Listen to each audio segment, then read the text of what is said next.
Hey everyone, just posted an update for the free module called Recker out to the store. This adds 4 new output ports, and I thought I would do a video just giving a quick demo of what this does and how to use it.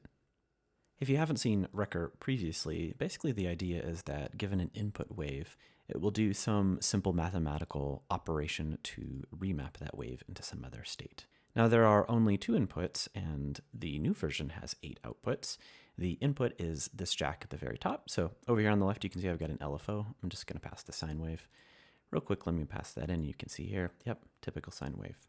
All right, now once we've got an input wave, these 8 jacks down here will give us an output wave. The very first jack on the top left is just going to give you a mirror of exactly what you passed in. So you can see here, just so I can demonstrate that, yep, exactly what we passed in. This is really just a convenience. Now, the idea is that going down this left column of jacks, we have different operations that are going to modify the wave. And then going down the right-hand side, we have the inversed version. So you can see here, we are getting out a standard sine wave. And if we take a look at this inversed version, it is basically taking the wave and it's flipping it upside down. Now, when this is a sinusoidal, which is what I'm passing in, this basically acts as a 90-degree phase shift, but really it's an inversion. All right, now under that is a process known as half rectification. And in half rectification, the positive voltages flow through and the negative voltages are instead clamped at 0 volts. So you can see we've got a line here. Likewise, inverted negative rectification, you can see that the wave hopped over. And now what we're doing is anything that is above 0 gets turned into 0 and anything that is below is kept. Below that is called full rectification. What happens here is values that are negative are then inverted and they flip up into the positive domain. So you can see that this looks like we're doubling the frequency, but really what's happening is this bottom part of the wave is folding up into the positive. Likewise, there's an inverted version of this, which is the same thing. The value in the positive folds down and it inverts into the negative domain. And lastly, a brand new operation, which is the mathematical equivalent of squaring. You'll see that what happens here is the frequency doubles and the waveform shifts entirely into the positive domain. So you can see here, same waveform, twice the frequency, all positive. Likewise, this last jack here, same thing. It inverts it and it shifts the entire thing down here into the negative domain.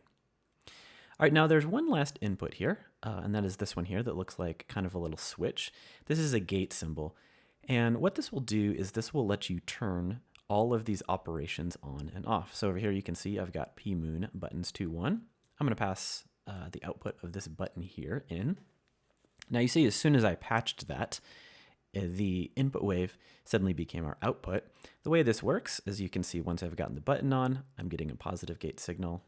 I'll add that into the scope. You can see I'm getting a positive gate signal. It makes it happen, and as soon as I turn it off, the gate signal goes away, and we get our original waveform out. Now this works for all inputs. So if you have multiple of these, you can pass a gate symbol in here, gate signal in here, and you can see there we're getting all the outputs. We can turn it off, turn it on, turn it off. Anyways, lots of interesting things that you can do there, especially when you run it at audio rate. Now, one of the things that these new features make a bit easier is a process called wave slicing.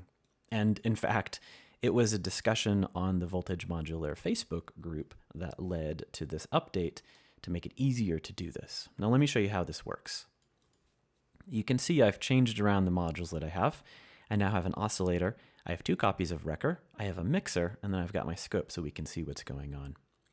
Now, we could take any of these waveforms and we could pass them into Recker. And keep in mind, this is going at audio rate right now. So I'm going to take just the sine waveform, which just to take a look, looks like that, kind of what you would expect. Now, here's the idea. What if we took the positive form of one waveform and then we passed a completely different waveform in? You know what? I'm going to switch this real quick.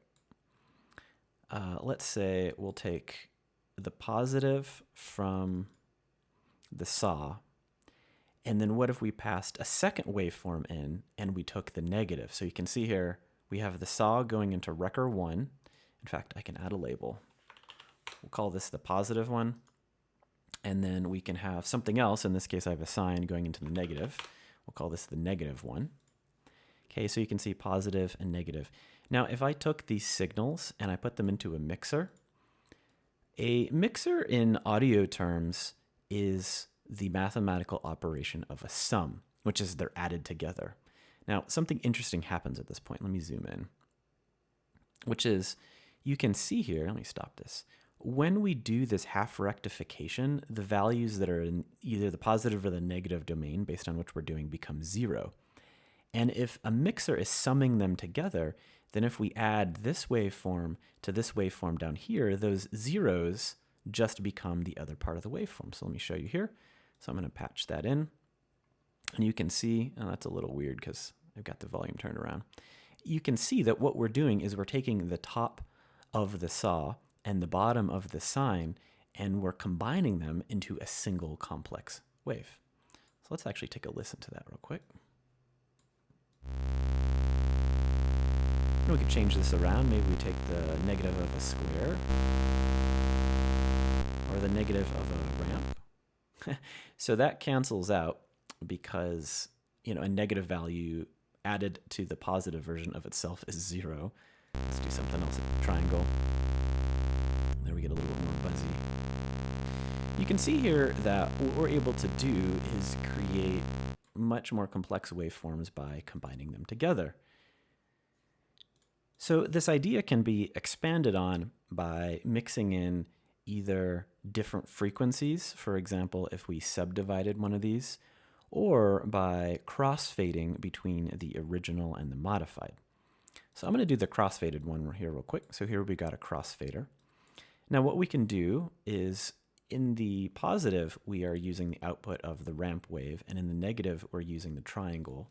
I'm going to add a third copy of Recker here to my patch, and this will be, we'll call this negative original, because what we can do here is we'll take the wave shape that we have in the positive, which is the ramp wave.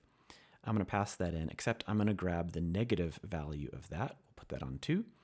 And then we'll take the negative from our original, pass that in, and now we can crossfade between the two of those. So let me clean this up here a little bit, just so that we're looking at a cleaner signal. Okay, so there's what we have. And so now you can see over to the right, which is my second one, I get the original signal. And I'm slicing the triangle's negative waveform as we crossfade to the left.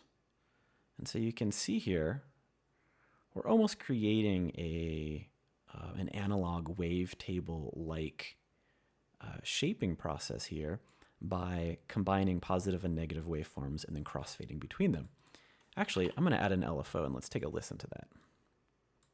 So this LFO is going to modulate the difference of these two. That seems like that's kind of a lot. Yeah, there we go. And we'll put this right in the middle so we get a nice even amount. Let's take a listen.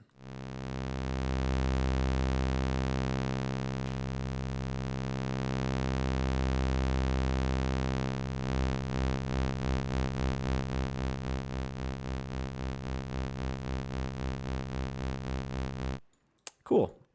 So hopefully that gives you some ideas about how you can use this. Again, this is a free module. Go download it in the store now and have fun. Thanks, everyone.